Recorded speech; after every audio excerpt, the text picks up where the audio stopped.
بسم اللہ الرحمن الرحیم۔ رسول اللہ صلی اللہ علیہ وسلم جو ہر صبح دوسری چیز اللہ جل وعلا سے طلب کرتے وہ کیا؟ وَعَمَلًا مُتَقَبِّلًا، ایسا عمل جو تیری بارگاہ میں شرف قبولیت پائے۔ یاد رکھیں، جو عمل رب ذوالجلال تقدس و تعالی کی بارگاہ میں شرف قبولیت نہ پا سکا، وہ عمل انسان کے لیے قیامت کے دن وبال بن جائے گا۔ اس عمل کو ہباء منثورا بنا کر اڑا دیا جائے گا۔ اللہ جل وعلا نے قرآن کریم میں کیا ارشاد فرمایا؟ هل اتاک حدیث الغاشیہ وجوہ یومئذ خاشیہ عاملۃ ناصبہ تصلی نارا حامیہ۔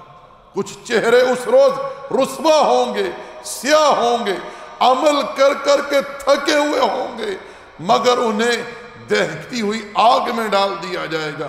کیوں؟ کیونکہ ان کے اعمال رب ذوالجلال تقدس و تعالی کی بارگاہ میں شرف قبولیت نہ پا سکیں گے۔ میرے بھائیو، میرے دوستو، یاد رکھیں، عمل کی قبولیت کے لیے 3 بنیادی شرطیں ہیں، یہ ہر انسان کے ذہن میں ہونی چاہیے۔ پہلی شرط یہ ہے کہ انسان موحد ہو، توحید پرست ہو، اس کے عقائد میں، اعمال میں، اقوال میں شرک کی آمیزش نہ ہو، کیونکہ اللہ جل وعلا کا ارشاد ہے لَإِنْ أَشْرَكْتَ لَا يَحْبَطَنَّ عَمَلُكَ وَلَتَكُونَنَّ مِنَ الْخَاسِرِينَ۔ اگر آپ سے شرک سرزد ہوا تو اللہ آپ کے اعمال غارت کر دے گا اور آپ خسارہ اٹھانے والوں میں سے ہو جائیں گے۔ تو میرے بھائیو، میرے دوستو، یاد رکھیں، جب تک انسان کے عقائد میں، اعمال میں، اقوال میں شرک کی آمیزش رہتی ہے، تب تک انسان کا کوئی عمل بھی اللہ جل وعلا کی بارگاہ میں شرف قبولیت نہیں پا سکتا۔ جب تک انسان شرک کو نہیں چھوڑتا، تب تک انسان کا کوئی عمل اللہ قبول نہیں کرتا۔ اس لیے اپنے اقوال کو، اعمال کو، اعتقاد کو شرک کی آمیزش سے پاک کیجئے، اپنے آپ کو شرک سے بچا کر رکھیں، کیونکہ اللہ جل وعلا کا ارشاد ہے الذین آمنوا ولم یلبسوا ایمانہم بظلم اولئک لہم الامن وہم مہتدون۔ بے شک جو لوگ ایمان لائے، جنہوں نے اپنے ایمان کو ظلم سے بچا کر رکھا، ظلم میں ملوث نہ کیا، ایسے ہی لوگوں کے لیے امن ہے اور یہی لوگ ہدایت یافتہ ہیں۔ یاد رکھیں، یہاں ظلم سے مراد شرک ہے۔ اللہ جل وعلا نے سورہ لقمان میں لقمان کی وہ وصیت ذکر کی ہے جو انہوں نے اپنے بیٹے کو کی، کیا؟ یا بنی لا تشرک باللہ ان الشرک لظلم عظیم۔ میرے بچی، اللہ کے ساتھ شرک نہ کرنا، یہ شرک بہت بڑا ظلم ہے۔ تو شرک کی موجودگی میں کوئی بھی عمل اللہ کی بارگاہ میں شرف قبولیت نہیں پا سکتا۔ یاد رکھیں کہ زمانہ جاہلیت میں ایک مشرک تھا، عبداللہ بن جدعان، جو بڑا خرچ خواہ تھا، بڑے اس کے لنگر پکتے تھے، دسترخوان لگتے تھے، لوگوں کو کھانے کھلاتا تھا، حجاج کی خدمت کرتا تھا۔ جب وہ مر گیا تو سیدہ عائشہ رضی اللہ تعالی عنہا نے رسول اللہ صلی اللہ علیہ وسلم سے دریافت کیا، اے اللہ کے رسول، اس کے جو اعمال یہ جو دنیا میں کیا کرتا تھا، لوگوں کو کھانے کھلانا، حجاج کی خدمت کرنا، ان سب امور کا اسے کوئی فائدہ ہوگا آخرت میں؟ اللہ کے پیغمبر نے ارشاد فرمایا کہ نہیں۔ کیوں؟ کہ اس نے ساری زندگی ایک دفعہ بھی یہ نہیں کہا اللہ مجھے معاف کر دے، یعنی اس کی موت حالت شرک میں آئی، یہ مشرک مر گیا، اس لیے اس کا کوئی عمل بھی اللہ کی بارگاہ میں شرف قبولیت نہیں پا سکتا۔ میرے بھائیو، میرے دوستو، آپ لوگ ابو طالب کے معاملے میں غور کریں، جس نے ساری زندگی نبوت کا ساتھ دیا، دفاع کیا۔ جب وہ شرک کی حالت میں مر گیا، اللہ نے اپنے پیغمبر کو منع فرما دیا کہ اس کے لیے آپ نے استغفار بھی نہیں کرنا، اور نہ ہی دیگر اہل ایمان نے کسی مشرک کے لیے جب ان کے سامنے یہ بات کھل کر آ جائے کہ ان کی موت حالت شرک میں آئی ہے، بالکل ان کے لیے استغفار بھی نہیں کرنا۔ تو عمل کی قبولیت جو ہے یہ مشروط ہے عقیدہ توحید کے ساتھ۔ دوسری چیز کیا ہے میرے بھائیو؟ کہ عمل خالص اللہ کے لیے ہو، عمل میں ریاکاری نہ ہو، دکھلاوا نہ ہو، شہرت مطلوب نہ ہو، جاہ و منصب، مقام و مرتبہ، مال و متاع مقصود نہ ہو، عمل خالص اللہ کے لیے ہو۔ کیونکہ جو شخص لوگوں کو دکھلانے کے لیے اعمال کرتا ہے، شہرت حاصل کرنے کے لیے، تعریفیں سننے کے لیے، مقام و مرتبے کے لیے عمل کرتا ہے، رب ذوالجلال غنی ہے، اللہ تعالیٰ اسے اور اس کے عمل کو چھوڑ دیتا ہے۔ ایسا عمل قیامت کے دن میزان الہی میں تولا ہی نہیں جائے گا جس عمل میں رب ذوالجلال کے لیے اخلاص نہ ہوا۔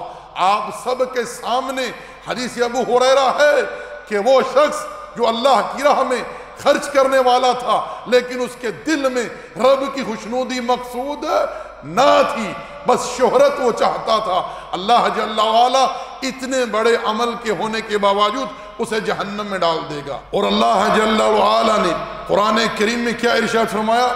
فَمَنْ كَانَ يَرْجُو لِقَاءَ رَبِّهِ فَلْيَعْمَلْ عَمَلًا صَالِحًا وَلَا يُشْرِكْ بِعِبَادَةِ رَبِّهِ أَحَدًا۔ جو اپنے رب سے ملاقات کرنا چاہتا ہے اسے چاہیے کہ وہ نیک اعمال کرے اور ان اعمال میں شرک نہ کرے، اللہ کے ساتھ کسی اور کو شریک نہ کرے، یعنی اعمال میں ریاکاری، دکھلاوا نہ ہو، اعمال خالص کس کے لیے ہو؟ اللہ جل وعلا کے لیے، تقدس و تعالی کے لیے۔ تیسری شرط کیا ہے؟ کہ عمل خالص نبی علیہ السلام کی اتباع میں ہو، نبی علیہ السلام کی اقتداء میں ہو، کیونکہ اللہ جل وعلا قیامت کے دن کوئی ایسا عمل میزان الہی میں رکھے گا ہی نہیں جو عمل نبی علیہ السلام کی اتباع میں نہ ہوا، کیونکہ رب ذوالجلال تقدس و تعالی کا ارشاد ہے، قل ان کنتم تحبون اللہ فاتبعونی یحببکم اللہ ویغفر لکم ذنوبکم واللہ غفور رحیم۔ پیارے پیغمبر، آپ اس بات کا اعلان فرما دیجئے، اے لوگو، اگر تمہیں اللہ سے محبت ہے تم میری محمد کی اتباع کرو صلی اللہ علیہ وسلم۔ جب تم میری اتباع کرو گے اللہ تمہارے گناہ بخش دے گا، اللہ تم سے محبت کرے گا، واللہ غفور رحیم، اللہ درگزر کرنے والا اور رحم کرنے والا ہے جل وعلا۔ تو میرے بھائیو، میرے دوستو، ذہن میں رکھیے، عمل کی قبولیت کے لیے یہ تین بنیادی شرطیں ہیں کہ عمل کرنے والا موحد ہو، مشرک نہ ہو۔ دوسری چیز کیا ہے؟ عمل خالص اللہ جل وعلا کے لیے ہو۔ تیسری چیز کیا ہے؟ عمل میں نبی علیہ السلام کی اتباع ہو، کیونکہ نبی علیہ السلام کا ارشاد ہے، من احدث فی امرنا ھذا ما لیس منہ فہو رد، کہ کوئی ہمارے دین میں ایسا عمل کرے، ایسا کام کرے جس پر ہمارا حکم نہیں ہے، اس کا وہ عمل، اس کا وہ کام مردود ہے، وہ اللہ کی بارگاہ میں شرف قبولیت پا ہی نہیں سکتا۔ یاد رکھیں کہ انسان کو ہمیشہ رب سے ڈر کر رہنا چاہیے۔ اللہ جل وعلا جب اعمال کی توفیق دے اس پر اللہ کا شکر ادا کریں۔ رب ذوالجلال کا ارشاد ہے، لَإِن شَكَرْتُمْ لَأَزِيدَنَّكُمْ، اگر تم شکر کرو گے میں تمہیں اور عطا کروں گا۔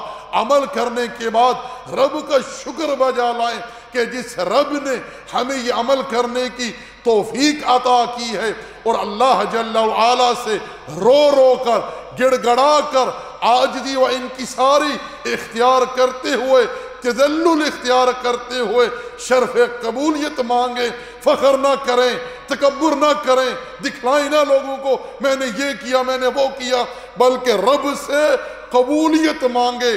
اللہ کے بندو، میں اور آپ کیا چیز ہیں؟ امام الحنفاء، امام الموحدین، ابی الانبیاء، خلیل اللہ ابراہیم علیہ السلام اور ان کے فرزند ارجمند اسماعیل علیہ السلام خانہ کعبہ کی تعمیر سے فارغ ہوتے ہیں۔ کعبہ اللہ کے حکم سے، اللہ کی تائید سے، اللہ کی مشیت سے، اللہ کی چاہت سے مطلوبہ جگہ پر تعمیر کیا گیا، اور تعمیر کرنے والا کون ہے؟ ابی الانبیاء خلیل الرحمن ابراہیم علیہ السلام، اور ساتھ میں مدد کرنے والا کون ہے بیٹا؟ اسماعیل علیہ السلام۔ جب کعبہ تعمیر ہو گیا، بنیادیں اٹھا لی، دیواریں کھڑی ہو گئیں، تو رب کی بارگاہ میں دعا کرتے ہیں، دونوں باپ اور بیٹا التجا کرتے ہیں، کیونکہ دعا میں جمع کا صیغہ ہے، ربنا تقبل منا انک انت السمیع العلیم۔ اے ہمارے رب، اے ہمارے پروردگار، اے ہمارے پالنہار، ہمارے اس عمل کو جو ہم نے تیرے لیے، تیرے حکم سے، تیری مشیت سے کیا ہے، اللہ اسے شرف قبولیت عطا کر، بے شک تو دعا کو سننے والا ہے اور ہمارے سینے کے حال کو جاننے والا ہے۔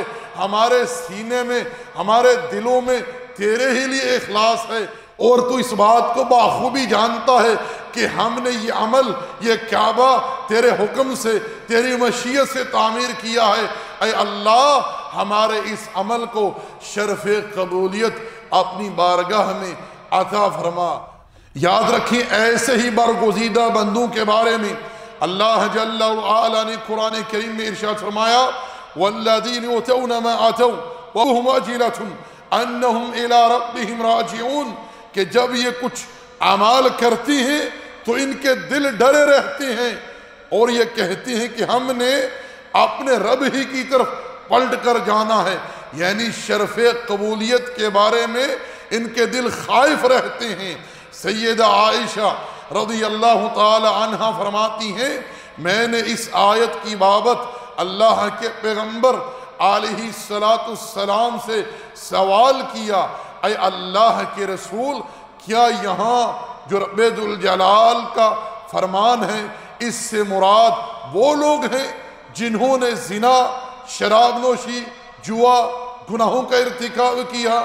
اللہ کے پیغمبر نے ارشاد فرمایا، یا بنت صدیق رضی اللہ تعالی عنہ، یہاں مراد وہ نہیں جو آپ سمجھ رہی ہے، بلکہ یہاں مراد وہ ہے جو نماز پڑھنے والے، تہجد گزار، اللہ سے ڈرنے والے، اللہ کے متقی بندے، اللہ کے برگزیدہ بندے۔